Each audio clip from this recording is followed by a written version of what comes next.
Hello everyone, welcome back to our YouTube channel किताबों की पाठशाला। आज के इस वीडियो में हम क्लास 12th की हिस्ट्री की क्वेश्चन बैंक का सॉल्यूशन देखेंगे। चैप्टर हमारा 10 रहने वाला है, उपनिवेशवाद और देहात। तो इसके सॉल्यूशन को देखते हैं। चलिए, तो सबसे पहले इम्पोर्टेंट पॉइंट जिनको आपको रीड कर लेना है, उसके बाद सही विकल्प। तो कंपनी द्वारा बंदोबस्त की नई व्यवस्था लागू करने का क्या उद्देश्य था। जो कंपनी है उसने नई व्यवस्था लागू की, इसका क्या उद्देश्य था। तो इसका उद्देश्य था उपरोक्त सभी। उसके बाद राजमहल पहाड़ियों के लोगों की आजीविका निर्भर थी। किस पर निर्भर थी? तो जंगल पर। उसके बाद सूर्यास्त नियम का संबंध निम्न में से किस भूमि व्यवस्था से था? तो इस्तमरारी। उसके बाद सुपा विद्रोह की शुरुआत कहाँ से हुई? तो पूना से हुई। उसके बाद इस्तमरारी बंदोबस्त व्यवस्था की असफलता के क्या कारण थे? तो इसका आएगा उपरोक्त सभी। उसके बाद निम्न में से किसको अमला कहा जाता था? तो जो एक जमींदार का अधिकारी होता था उसको कहा जाता था। ठीक है। उसके बाद दामिन कोह का संबंध निम्न में से किससे था? दामिन कोह जो था उससे का संबंध था अनुदान में दी गई भूमि से। उसके बाद नेक्स्ट है संथालों द्वारा दिगु शब्द का प्रयोग किसके लिए किया जाता था? तो साहूकारों के लिए किया जाता था। उसके बाद अंग्रेजों द्वारा संथालों को राजमहल की पहाड़ियों के क्षेत्रों में बसाने के क्या कारण थे? तो इसका कारण है यहाँ पर अ और ब दोनों सही है, दोनों राइट है। ठीक है। उसके बाद नेक्स्ट में आते हैं, ब्रिटेन में कपास आपूर्ति संघ की स्थापना हुई तो कब हुई? तो 1857 में। ठीक है। तो इस तरीके से हमारे कंप्लीट हो चुकी है एक सही विकल्प। अब बढ़ते हैं रिक्त स्थान की तरफ। तो पहला है औपनिवेशिक शासन भारत में सर्वप्रथम प्रांत में स्थापित हुआ। तो औपनिवेशिक शासन जैसा कि आपको पता है सबसे पहले वो बंगाल में आए थे। ठीक है।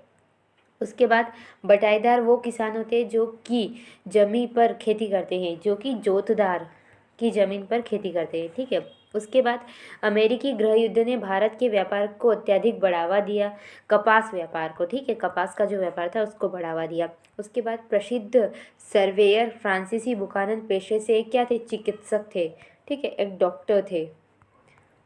उसके बाद 1878 में दक्कन दंगा रिपोर्ट में प्रस्तुत की गई थी। तो कहाँ पर? तो ब्रिटेन की जो संसद थी यानी कि ब्रिटिश संसद, वहाँ पर इसको प्रस्तुत किया गया था, ब्रिटिश संसद में।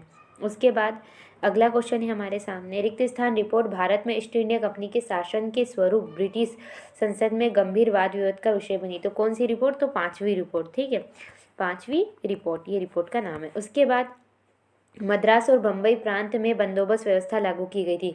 मद्रास और बम्बई में जो थी ना वो रैयतवाड़ी थी, क्योंकि जब इस्तमरारी खराब हो चुकी थी, उसमें दोष आ चुके थे, तो रैयतवाड़ी व्यवस्था दूसरी जगह पर लागू की गई थी।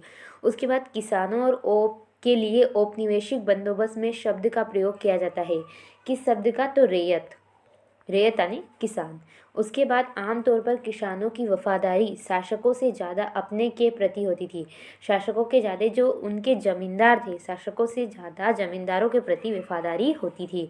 उसके बाद 5वीं रिपोर्ट का मुख्य उद्देश्य पर नियंत्रण था, तो कंपनी प्रशासन पर। ठीक है, जो कंपनी का प्रशासन था उस पर करना था 5वीं रिपोर्ट का उद्देश्य, नियंत्रण करना। इस तरीके से अब हम सही जोड़ी की तरफ आगे बढ़ेंगे। पहला क्वेश्चन है रैयतवाड़ी व्यवस्था। तो रैयतवाड़ी व्यवस्था को 1820 में लागू किया गया। संथाल विद्रोह तो ये हुआ था 1855 से 1856 में।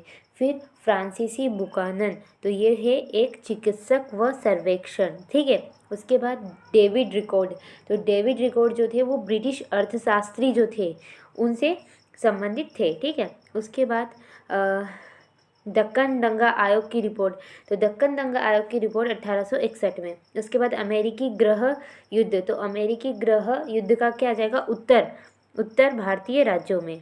उसके बाद महालवाड़ी बंदोबस्त व्यवस्था, तो महालवाड़ी बंदोबस्त व्यवस्था तो पश्चिमी सीमा पर। ठीक है, बंगाल की पश्चिमी सीमा पर। उसके बाद राजमहल की पहाड़ियाँ, तो राजमहल की पहाड़ियों से संबंधित है लॉर्ड विलियम बेटिंग। ठीक है, लॉर्ड विलियम बेटिंग। उसके बाद सती प्रथा का विरोध किसने किया था? तो लॉर्ड कार्निवास ने। और इस्तमदारी बंदोबस्त, तो इसका भी यही आएगा। तो इस तरीके से हमारी सही जोड़ी जो है वो पूरी तरीके से कंप्लीट हो जाती है। अब बढ़ते हैं हम आगे। एक शब्द या एक वाक्य में उत्तर दीजिए। जोतदार की जमीन पर खेती करने वाले किसान क्या कहलाते थे? तो जोतदार की जमीन पर खेती करने वाले बटाईदार कहलाते थे। उसके बाद पांचवी रिपोर्ट किसके द्वारा तैयार की गई थी? तो प्रवर समिति के द्वारा, प्रवर समिति के द्वारा। उसके बाद नेक्स्ट क्वेश्चन है, ब्रिटेन में कपास आपूर्ति के लिए मैनचेस्टर कपास कंपनी की स्थापना कब हुई? तो ये हुई 1859 में। ठीक है। उसके बाद सुपा विपणन केंद्र का विद्रोह कब शुरू हुआ? तो ये 1 मई 1875 को इसका विद्रोह शुरू हुआ। उसके बाद पहाड़िया लोग किस प्रकार की खेती करते थे? तो झूम कृषि करते थे। ठीक है, झूम खेती। उसके बाद नेक्स्ट क्वेश्चन है, पांचवी रिपोर्ट ब्रिटिश पार्लियामेंट में कब प्रस्तुत की गई? तो 1813 में। उसके बाद नेक्स्ट क्वेश्चन है यहाँ पर, भारत में पहली कपड़ा मिल कब स्थापित की गई? ठीक है, तो ये की गई थी जो पहली कपड़ा मिल थी वो बम्बई में। ठीक है। उसके बाद अगला क्वेश्चन है यहाँ पर, ब्रिटिश आर्थिक नीतियों के बुरे प्रभाव किस वर्ग पर सबसे ज़्यादा पड़े? तो ये थे किसान पर, किसान हुए, कारीगर हुए, ठीक है, उन पर। और इन सारे क्वेश्चंस के आंसर ऑलरेडी जो क्वेश्चन बैंक है उसमें भी आपको मिलेंगे। ठीक है। उसके बाद स्तंभ आते हैं सत्य असत्य में। तो स्तंभदारी बंदोबस्त व्यवस्था सर्वप्रथम बंगाल में लागू की गई थी। तो जी हाँ, सत्य। फिर ब्रिटेन के कपास क्षेत्रों में उत्पादन में गिरावट का कारण अमेरिकी गृह युद्ध था। तो जी हाँ, सत्य। फिर सीमन कानून अंग्रेजों द्वारा सन 1859 में लागू किया गया था। तो जी हाँ, सत्य। उसके बाद राजमहल मैनचेस्टर कॉटन कंपनी सन 1885 में ब्रिटेन में स्थापित की गई थी। तो जी नहीं, असत्य। राजमहल की पहाड़ियाँ वर्तमान में झारखंड और बंगाल की सीमा को छूती है। तो सही है, या फिर स्थित है। उसके बाद सूर्यास्त कानून का संबंध राजस्व व्यवस्था से था। तो जी हाँ, इसका भी सत्य।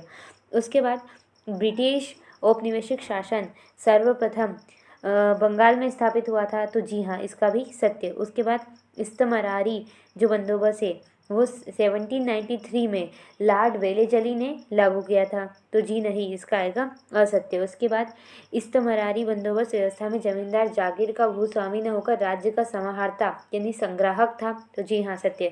रेल शब्द का प्रयोग अंग्रेजों के विवरणों में किसानों के लिए किया जाता है। तो ये भी सत्य। तो इस तरीके से सत्य असत्य कंप्लीट होते हैं। अब 2 अंक के क्वेश्चन देखेंगे। पहला प्रश्न है, इस्तमरारी बंदोबस्त व्यवस्था लागू करने के पीछे अंग्रेजों के क्या उद्देश्य थे? तो चलिए इसके आंसर को देखते हैं। तो जैसा कि आप स्क्रीन पर देख सकते हैं, इस्तमरारी बंदोबस्त लागू करने के पीछे अंग्रेजों का उद्देश्य था नियमित रूप से राजस्व की प्राप्ति के, हमें एक स्थायी रूप से राजस्व मिल जाए। ठीक है, ये इसका आंसर। नेक्स्ट क्वेश्चन की तरफ बढ़ते हैं। नेक्स्ट क्वेश्चन है, स्तंभदारी बंदोबस्त के बाद बहुत सारे जमींदारों की जमींदारियां क्यों छीन ली गई? और उसके साथ ही दामिन अ कोह क्या है? तो चलिए दोनों क्वेश्चंस का आंसर देखते हैं।